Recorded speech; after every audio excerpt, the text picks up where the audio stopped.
नमस्कारम। ओम सूर्याय नमः। ओम दिवाकराय नमः। ओम दिनकराय नमः। ओम भास्कराय नमः। रविवार का दिन सबको मंगलमय हो, इस शुभकामना के साथ आज अपने वाचन को प्रारंभ करता हूँ। आज का विषय थोड़ा लंबा है, क्योंकि वैचारिक दृष्टि से ये अपने आप में बहुत सोचने वाले विषय है। मैं नहीं कह सकता कि इस एक अंक में मैं इस विषय के साथ में कहाँ तक न्याय कर सकूँगा, लेकिन ये आपको आश्वासन अवश्य देता हूँ कि यदि आज इस विषय में वीडियो थोड़ा लंबा होने के बाद भी मेरी बात पूरी नहीं हो पाती है, तो इसके बाद में एक अंक और इसी विषय पर बाद में फिर रखूँगा। तो आइए प्रारंभ करते हैं आज के वाक्यांश पर। आज का वाक्यांश है मास्टर प्लान। आमतौर पर जब हम इस शब्द को सुनते हैं तो हमें लगता है कि हम संसार के, सरकार के, नगरपालिका के मास्टर प्लान का संदर्भ ले रहे हैं, क्योंकि आमतौर पर ये शब्द यही प्रयोग में लाया जाता है। यदि हम इस पर भी विचार करें तो भी इसको समझने का भी बड़ा एक आसान तरीका है। सोचिए कि हम अपने घर में बैठे हुए हैं, अपने मकान में हैं। हमारे पास एक रसोई घर है, एक स्नान घर है, एक टॉयलेट बना हुआ है, एक बेडरूम है, एक ड्राइंग रूम है। इस प्रकार से सब अलग अलग स्थान बने हुए हैं। तो क्या हम कभी ऐसा करते हैं कि बाथरूम में प्रयुक्त होने वाला साबुन, सर्फ, टूथब्रश, टूथपेस्ट आदि रसोई घर में रखते हों, या रसोई घर से कोई संबंधित सामान हम बाथरूम में रखते हों? अधिकतर ऐसा देखा गया है कि हम लोग अपने ड्राइंग रूम को ऐसा बना करके रखते हैं कि कोई भी आ जाए किसी भी समय तो वो भद्दा न लगे। ड्राइंग रूम में अक्सर हम सोने की व्यवस्था नहीं करते, और कोई व्यक्ति, साधारण परिचय का व्यक्ति यदि आ जाता है तो हम उसको बेडरूम तक भी नहीं पहुंचने देते। ड्राइंग रूम में ही बैठाते हैं, वहीं बात करते हैं, वहीं सारे काम करते हैं उसके साथ में। तो ऐसा नहीं है कि ये सब केवल अचानक हो जाता है, इसके लिए प्लानिंग की जाती है। जिस समय मकान बनता है उसी समय प्लानिंग की जाती है कि ये स्थान बेडरूम का है, ये टॉयलेट का है, ये आपके मंदिर का है, ये आपका किचन है, और ये आपका बेडरूम है। इस प्लानिंग का ही नाम मास्टर प्लान है, क्योंकि जब हम उस पर कार्य करने लगते हैं तो वो मास्टर प्लान हो जाता है। मास्टर का मतलब ये है कि जो जानकार व्यक्ति है, जो विज्ञ व्यक्ति है, उसने जो एक कार्य योजना बनाई है, जो एक कार्य रूपरेखा बनाई है, उस कार्य रूपरेखा को ही मास्टर प्लान कहा जाता है। ये तो मैंने आपको उदाहरण दिया अपने घर का, हम सबके घरों का। अब एक उदाहरण आपको और देता हूं, जिसके लिए कि अक्सर इसका प्रयोग किया जाता है। हम लोग सड़क पर निकलते हैं, जगह जगह दुकानें लगी हुई हैं। आजकल तो स्थिति ऐसी हो गई है कि बाज़ार जाने की भी किसी को आवश्यकता नहीं है। अपने गली मोहल्ले में ज़्यादा से ज़्यादा 50 मीटर के अंतर्गत, या 50 मीटर भी बहुत बता दिया, बहुत से स्थानों पर 50 कदम के अंतर ही आपको अपनी आवश्यकता का हर सामान प्राप्त हो जाता है। तो ऐसी स्थिति में क्या स्थान नहीं घिरेगा? रहने के स्थान पर जब कॉमर्शियलाइजेशन हो जाएगा किसी चीज़ का, जब दुकानें खुलने लगेंगी, तो दोनों प्रकार का प्रभाव पड़ेगा। नंबर 1, परिवार की या रिहायशी स्थान की, उनमें रहने वाले परिवारों की शांति भी भंग होगी, और हो सकता है कि उनको कुछ और भी परेशानी हो, क्योंकि जो दुकानें होती हैं, जो प्रतिष्ठान होते हैं, जो व्यावसायिक प्रतिष्ठान हैं, उन पर हर प्रकार के व्यक्तित्व का आगमन होता है। तो ये भी एक दुविधा है। तो इसीलिए कहा जाता है कि मास्टर प्लान क्या है कि भाई अलग रखो किसी चीज को, सबके कोष्ठक अलग अलग बना करके रखो। ये रिहायशी इलाका है तो यहाँ केवल रिहायश रहे, ये कॉमर्शियल इलाका है तो यहाँ पर केवल कॉमर्शियलाइज रहे। आपको ध्यान होगा कि पहले किसी समय में पेंट लगा करती थी गाँव में, छोटे छोटे कस्बों में और गाँव में पेंट लगा करती थी, जिसको साप्ताहिक बाजार कहा जाता था। कहीं मंगल का लगता था, कहीं बुध का लगता था, कहीं रविवार का लगता है, कहीं शनिवार का लगता है। वो अब भी लगते हैं, वो अब भी लगते हैं, लेकिन उनके स्थान निर्धारित कर दिए गए। अब आपने देखा होगा कि जैसे पहले दीपावली पर जो पटाखे बिका करते थे, वो हर छोटी छोटी दुकानों पर बिका करते थे, लेकिन अब गवर्नमेंट ने एक नियम बना दिया कि नहीं, पर्टिकुलर एक स्थान होगा, एक अहाता होगा, एक बड़ी सी फील्ड होगी, केवल वहीं बिकेंगे और वहां भी केवल वही बेचेंगे जिनके पास लाइसेंस होगा।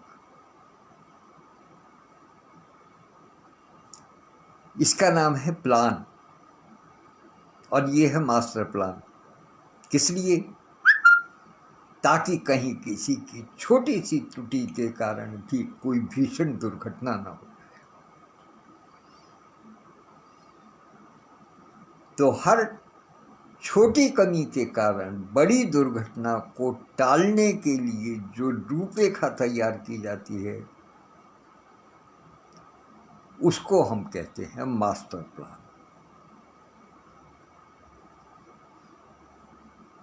एक रिहायशी स्थान पर केवल एक जैसे से घर हों, समान रूप से, समान प्रकार से दिखाई देने वाले हों, यानी कहने का मतलब ये है कि होमोजीनियस जो है वो सोसाइटी बनाने का प्रयास। अब तो और भी आगे बढ़ गई हैं बातें। सोसाइटीज़ जो है वो सिटी के नाम से बनने लगी हैं, टावर के नाम से बनने लगी हैं। आनंदम सिटी है, टावर हैं, योगपीठ टावर हैं, और बहुत से हैं, मुझे नामों में उसकी क्या लेना है। लेकिन अब तो जो एक कहते हैं माचिस की डिब्बी के समान घर खड़े हो जाते हैं किसी एक टावर पर। दिल्ली से एनसीआर में जब हम देखते हैं तो एक एक टावरों का शहर ऐसा बना हुआ है, एक ही टावर का इतने आकार में बना हुआ है कि एक एक टावर में हजार हजार घर हैं, हजार हजार परिवार रह रहे हैं। तो क्या है वो, उसका नाम भी तो एक मास्टर प्लान है। वो भी मास्टर प्लान है ताकि सबको एक जगह रख दिया, इकट्ठा कर दिया, सबकी जगह बचा दी। अब आप जानिएगा कि उन 1000 परिवारों को यदि सबको अलग अलग स्थान भूखंड दिया गया होता, या उन सब ने अपने अपने भूखंड में यदि अपना परिवार को बसाने की बात की होती, अपना घर बनाया होता, तो संभवतः जिस सड़क पर से चल करके हम लोगों ने उनको देखा है, वो चलने के लिए सड़क ही नहीं बची होती। तो रहने के लिए स्थान भी दिया और चलने के लिए सड़क की जगह भी बची, और अन्न उपजाने के लिए धरती भी बची। इन सब चीजों का जब सामंजस्य बनाया गया, तब उसका नाम हुआ मास्टर प्लान। एक और आपको मास्टर प्लान की बात बताता हूं, जब धरती के मास्टर प्लान की बात है। मुझे कभी कभी देख करके बहुत अफसोस होता है, और आप अगर इस पर विचार करेंगे तो हो सकता है कि आपको भी लगे कि हाँ, वास्तव में बात तो सही है। मैं बाहर कहीं नहीं गया, इसलिए बाहर की बात नहीं करता, केवल अपने भारत की बात करता हूँ। भारत में हम किसी भी शहर में चले जाएं, किसी भी शहर में चले जाएं, किसी एक विशेष शहर की बात नहीं है, आपको रेलवे लाइन के आसपास झुग्गी झोपड़ी जरूर मिलेगी।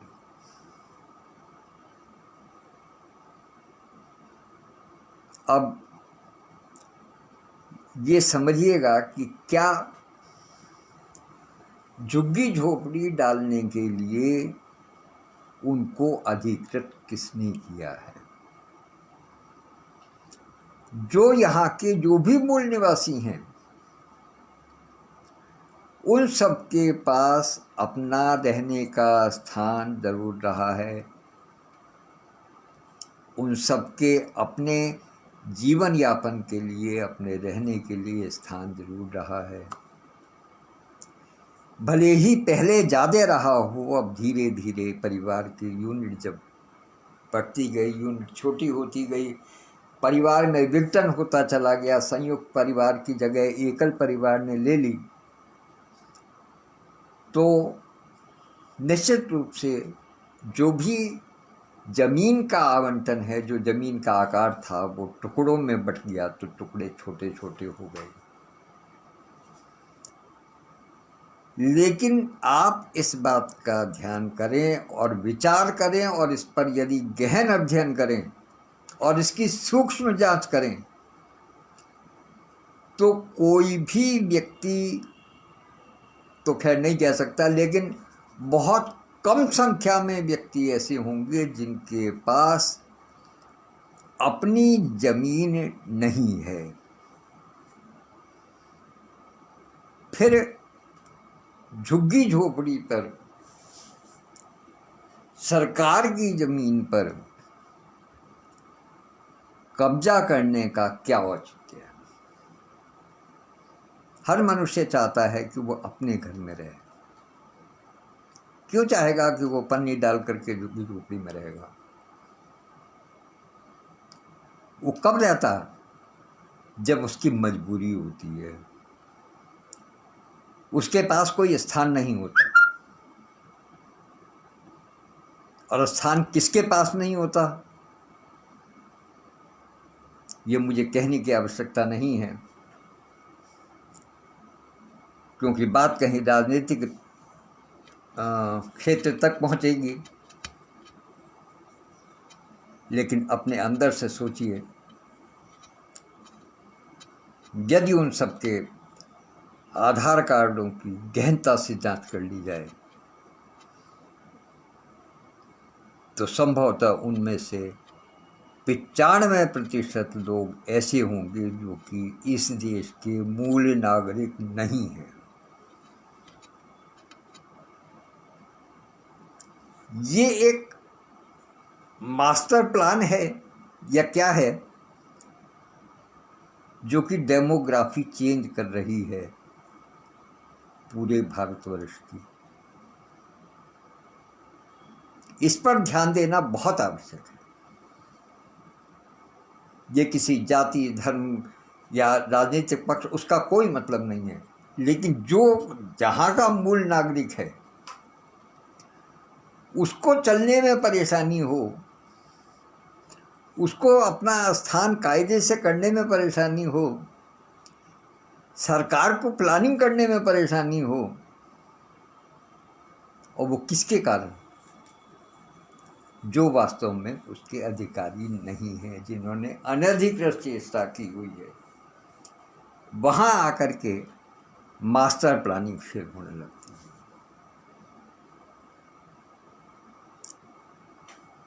इसके विषय में गंभीरता से सभी विचार करें। मैंने केवल एक सूत्र दिया है, विचार करें। आइए अब इस बिंदु को थोड़ा सा और आगे बढ़ाते हैं।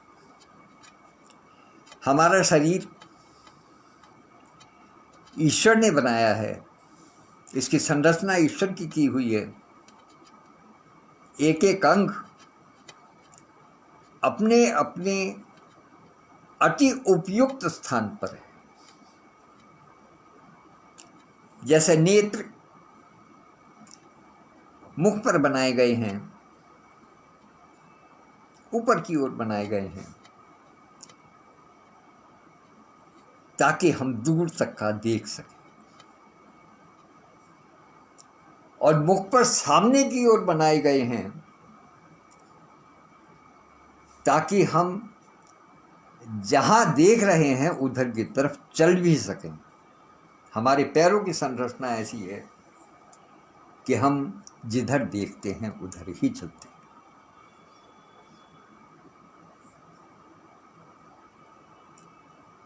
तो कहने का मतलब ये है कि ये ईश्वर का मास्टर प्लान है जो मनुष्य के हर अंग को अपने नियत स्थान पर दिया है।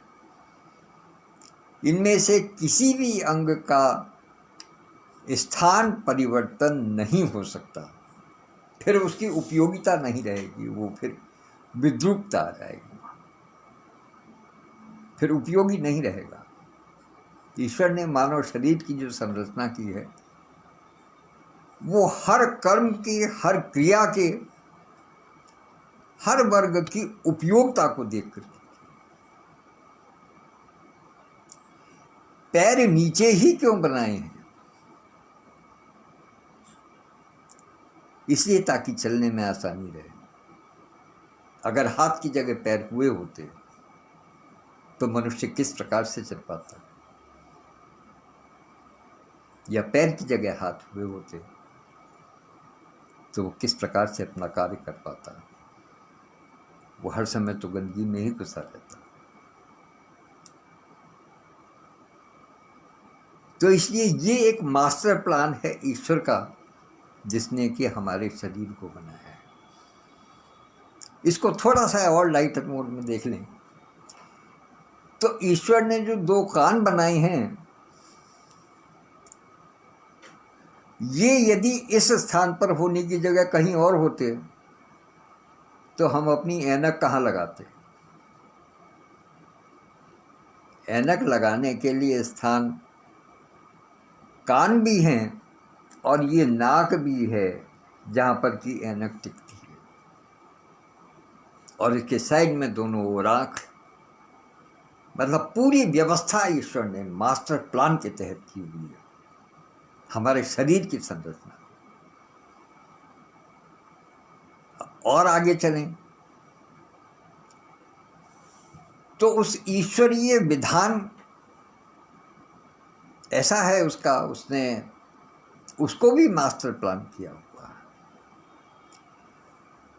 किसने कब आना है, कब जाना है, किस प्रकार आना है, किस प्रकार जाना है, कितना समय रहना है, उसको क्या क्या संसाधन मिलने हैं, उसको क्या क्या उपयोग करना है, उसको किस किस प्रकार के कार्य करने हैं, उसके क्या क्या फल मिलने हैं, और फिर उन कर्मों के आधार पर, उस मानसिक कर्मों के आधार पर, उनके कर्म फल के आधार पर किन किन लोगों को आपस में मिलना है, कौन कौन एक दूसरे से मिलेंगे, कुंभ में बिछड़े हुए भाई बहनों की तरह या कुछ अपने परिवार के भी विलग हो जाएंगे, ये मास्टर प्लान भी ईश्वर का है। क्या इस मास्टर प्लान से हम लोग अनभिज्ञ हैं? बस अंतर केवल इतना है कि हम इसको जानते नहीं हैं।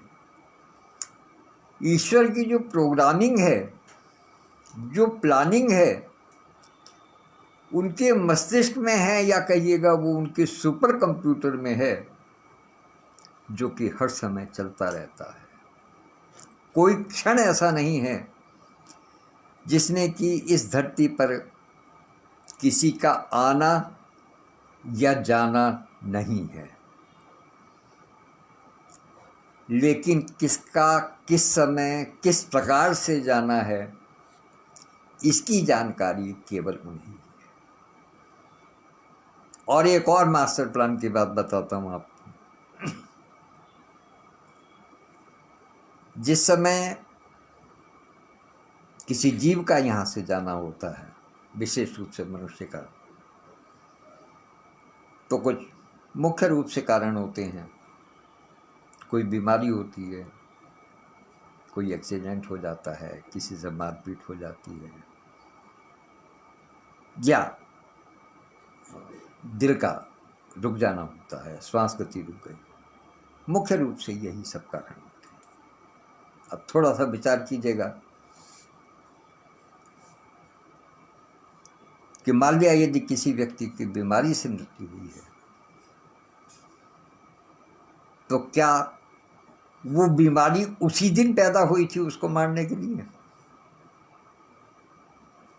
पहले से थी। यदि किसी एक्सीडेंट में उसकी मृत्यु हुई है, तो क्या जिस वाहन से एक्सीडेंट हुआ है वो उसी दिन निर्मित होकर के आया था? पहले निर्मित हो चुका था। यदि किसी से मार पिटाई हुई थी, मार पिटाई हुई है, उसके कारण ऐसा हुआ है, तो क्या जिस व्यक्ति ने से मार पिटाई के कारण ये सब हुआ है वो उसी दिन पैदा हुआ था जिस दिन उसकी मृत्यु होनी थी? जिन कपड़ों को लेकर के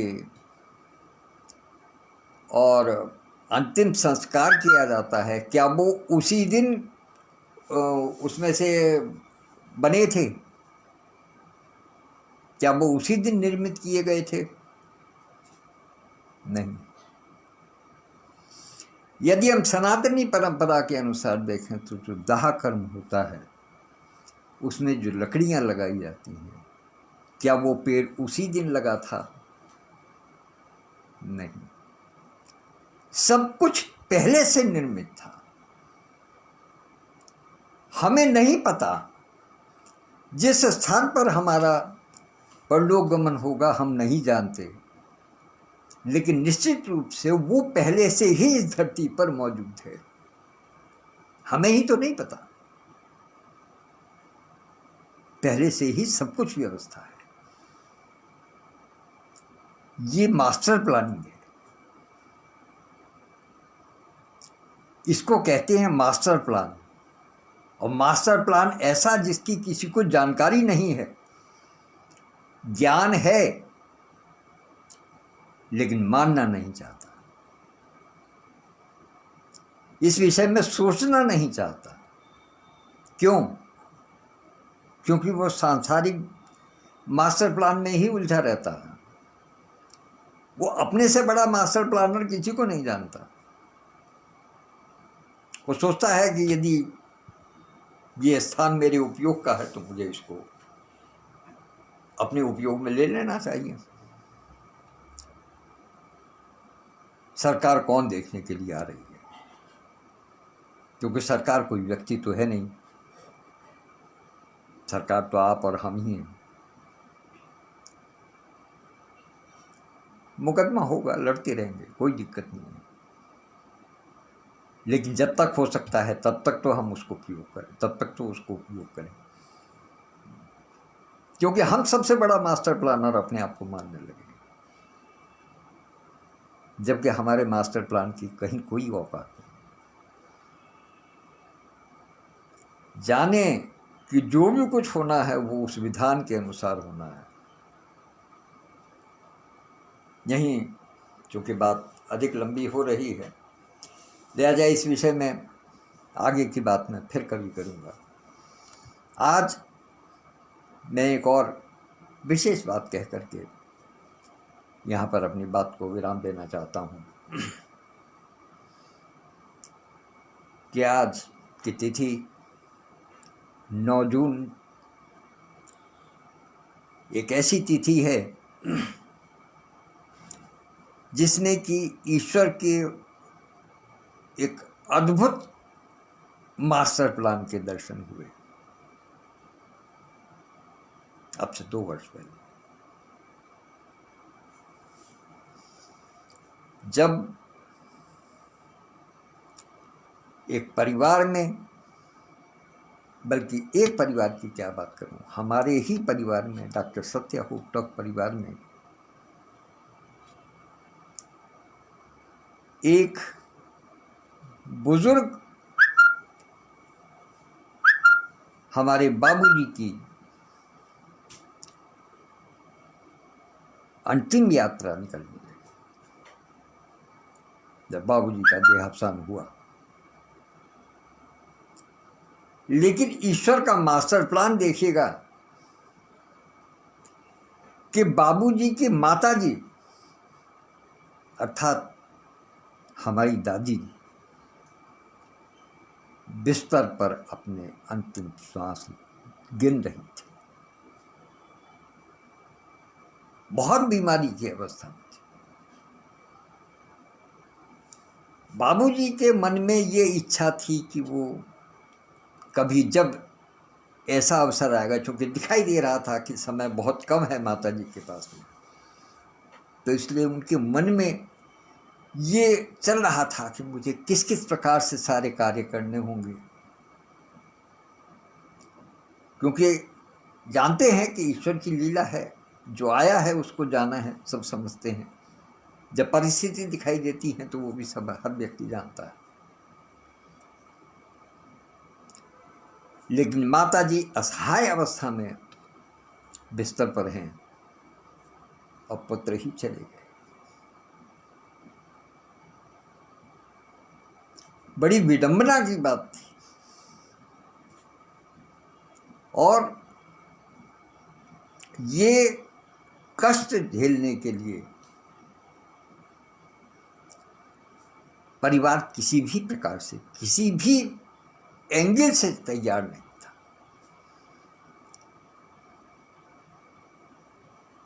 क्योंकि ये एक इस प्रकार की घटना थी कि इस मास्टर प्लान का किसी को अनुमान भी नहीं था। तो इसलिए उसके मास्टर प्लान के आगे सबके मास्टर प्लान फेल है, सब असफल है। हम आज नहीं समझ सकते कि उसका मास्टर प्लान क्या कह रहा है, या हम आज हमारे समक्ष जो घटनाएं होती हैं, हम उनको देख करके, सुन करके, समझ करके कष्ट पाते हैं। निश्चित रूप से जिसके साथ में जितना संबंध होता है उतना कष्ट होता है, विछोह में कष्ट होता है। लेकिन ईश्वर जो कुछ करता है वो किस आधार पर कर रहा है, उसने आखिर ऐसी परिस्थितियां किस लिए निर्मित की हैं, किस कारण से ऐसा हुआ है, इससे हम सब अनभिज्ञ हैं। ये उसका मास्टर प्लान है और उसके मास्टर प्लान को हम केवल दृष्टा भाव से देख करके ही रह सकते हैं, उसमें हमारा कोई दखल नहीं हो सकता। इसलिए मास्टर प्लान ऐसा हो जैसा ईश्वर ने बनाया है, लेकिन हम कोई बना नहीं सकते। अपनी प्लानिंग को छोड़ दें, केवल उसकी प्लानिंग पर भरोसा करें, तभी हमारा भला है, तभी हम सही मायने में समझ पाएंगे कि प्लानिंग क्या होती है और मास्टर प्लान क्या होता है। अपने चारों ओर देखिएगा, अपने चारों ओर हमारे वातावरण में मास्टर प्लान बिखरा पड़ा है ईश्वर का। समझें और उसके अनुसार चलें। तो धन्यवाद। इन्हीं शब्दों के साथ मैं अपनी वाणी को आज विराम देता हूँ और यदि संभव हुआ तो मास्टर प्लान पर दूसरा पार्ट और किसी और दिन रखूँगा। लेकिन अभी तो आदरणीय डॉक्टर सत्यप्रकाश पांडे जी के पूज्य बाबूजी आदरणीय उदय भानु पांडे जी की आज पुण्यतिथि है। उनको विनम्र श्रद्धांजलि प्रदान करते हुए अपनी वाणी को विराम देता हूँ। जो साथी यहाँ उपस्थित हैं उनकी मुझे न संख्या का पता चल रहा है, न मुझे शक्ल पता चल रही है। हाँ, कुछ कमेंट अवश्य आ रहे हैं। इसके आधार पर आदरणीय डॉक्टर पूनम ग्रोवर दीदी हैं, तस्लीम फातिमा दीदी हैं, अल्पना दीक्षित जी हैं और यति शर्मा दीदी भी हैं, विद्युत प्रभा चतुर्वेदी मंजू दीदी भी हैं। लेकिन बीच बीच में संख्या इनसे कहीं अधिक भी रही है, इसलिए जो भी और रहे हैं उन सब की उपस्थिति को सादर नमन करता हूँ, प्रणाम करता हूँ और एक बार पुनः बाबूजी की स्मरण करते हुए अपनी वाणी को विराम देता हूँ। नमस्कार।